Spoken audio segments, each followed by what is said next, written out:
Y'all, this episode was boring as fuck. I ain't gonna lie to you, it was boring as hell. Like, after Trey Womack and Reese shit, the shit got boring and sleep as a motherfucker, okay? I'm not gonna sit up here and lie. But here we go. I ain't reviewed this show in a couple of weeks because I've had a lot of shit going on. But I'm back and I'm about to get right on into it, so drop the beat.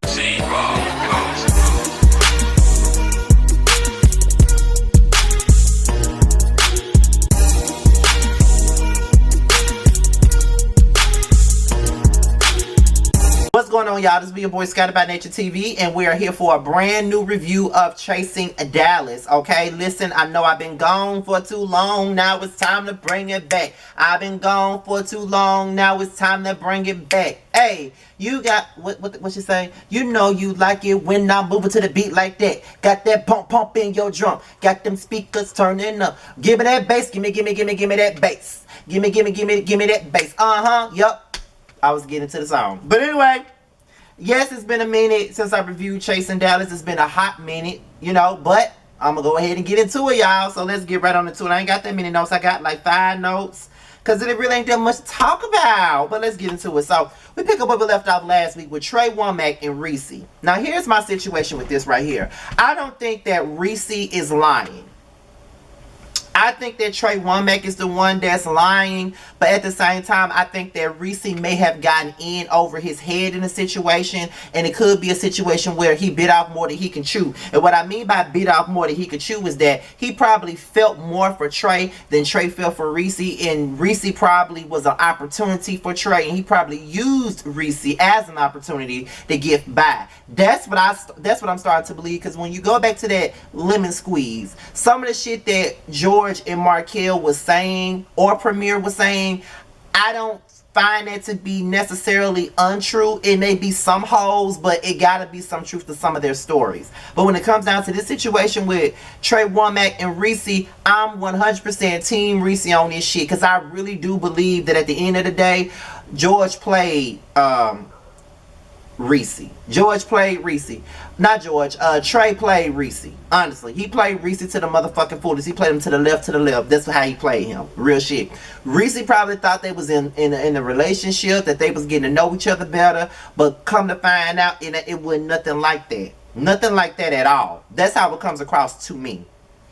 I definitely feel like Trey played him for a fiddle. I do believe that.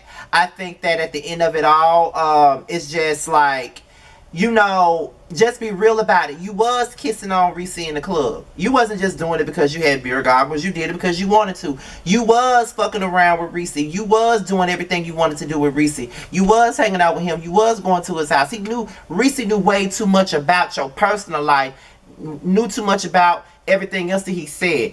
Reese was very convincing, and it's so much conviction in what he was saying. And I really believe that Reese was telling the truth when it came down to Trey Womack. I just think that Trey Womack was fucking lying, because it's crazy to me how now him and George are cool, but just last season he was shading George right alongside King Kane. So which one is it? Is you cool with George, or is you not? You was out here saying that George was in your DMs and shit trying to fuck with you, but you ain't really like him like that, and come to find out you and George had a thing going on. So it makes other people who watch the show wonder, is George and Reese beefing? Does that have anything to do with Trey Womack? Because none of us really knows what George and Reese's problem is. We really don't know what it is. And then I'm thinking about it and I'm looking at it. So Trey and George had a thing going on. Correct me if I'm wrong. But at the end of the day, we won't know until, of course, Jamar and I will be interviewing George soon. I'm thinking it's the next interview that we're doing, because we got confirmation that he's interested. So we're going to interview George, and I'm definitely going to ask him questions about that, because that shit just look kind of crazy to me.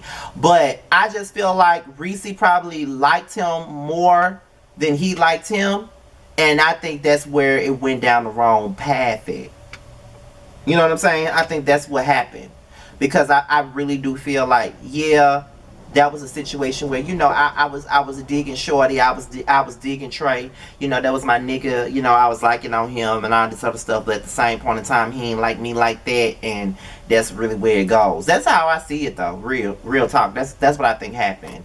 I do think that Reese was definitely hurt, and rightfully so, and that's just what it is. So George and Dior they started talking about Eric, and this scene was pretty much a bunch of fluff to me. Honestly, it was. It was really no point. But they were talking about Eric, and I think George was interested in Eric. I mean, shit, I was too. That was before I even knew he was on Chasing Dallas, The Retreat, or anything like that, because I was following him before I even knew any of that. And I know I wanted to hop up in his DMs and talk to him, because all I saw was a dark skinned dude with a whole lot of ass. And I know that I love me a dark skinned dude, but sometimes a lot of ass makes perfect for me, to be honest.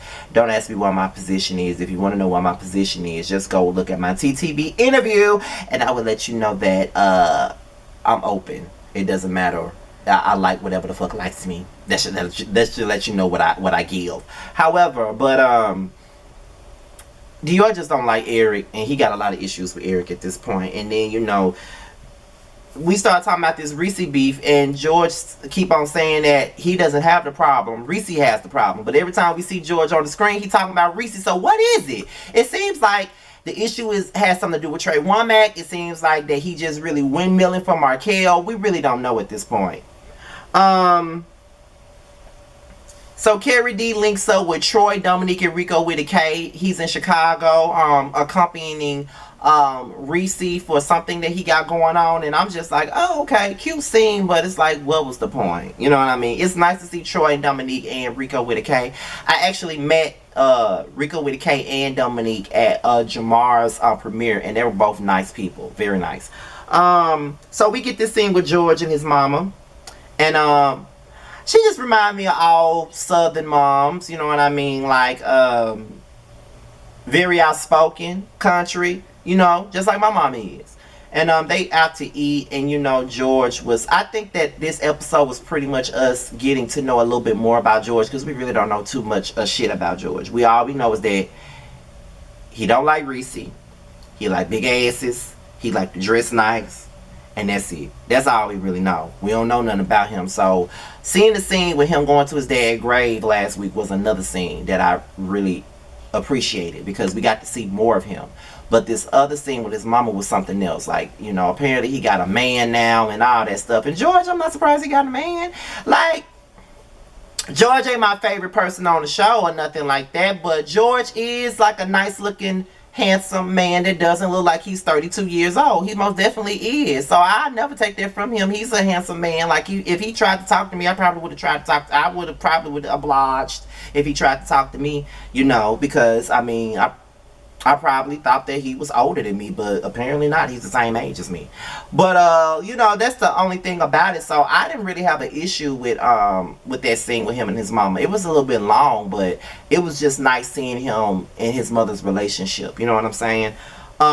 Next up is Carrie D and Reese G. They link up with the Chasing Atlanta girls in Chicago. Reese talking about this damn lovers and friends situation again with these girls, and then a fight breaks out, and I'm just like, girl, what is really going on? It was giving me Chasing Chicago tease. It's kind of like they were introducing the Chicago girls on Dallas. That's how it came across to me. You know what I'm saying?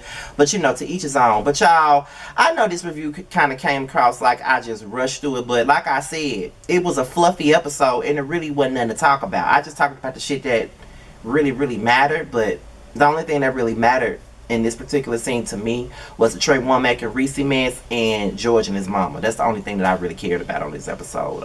According to Trey, we still got some season to go. So, we're going to get into it. But George will probably be our next interview for the prelude. I'm thinking we're going to interview him next Wednesday. I think so. If I'm not mistaken, that's what we're going to interview him. But you'll know it because Jamar will whip up that flyer in a minute and we'll have it ready, okay? Now, with that being said, y'all, this be your boy, Scotty by Nature. Be sure to like, rate, comment, and subscribe to my channel. Also, feel free to follow me on Twitter and IG and all of that good stuff, okay? With that being said, you guys, your boy is out of here. Until my next video, I'll holler at you later. Stay tuned for Boys Night Out tonight at 9:15, 8 p.m. Central Time, featuring myself, Jamar, Josiah, Terrence, and Maddie. We're out of here, y'all. Peace out. We can always find our way to a fun moment, even in the shady bunch.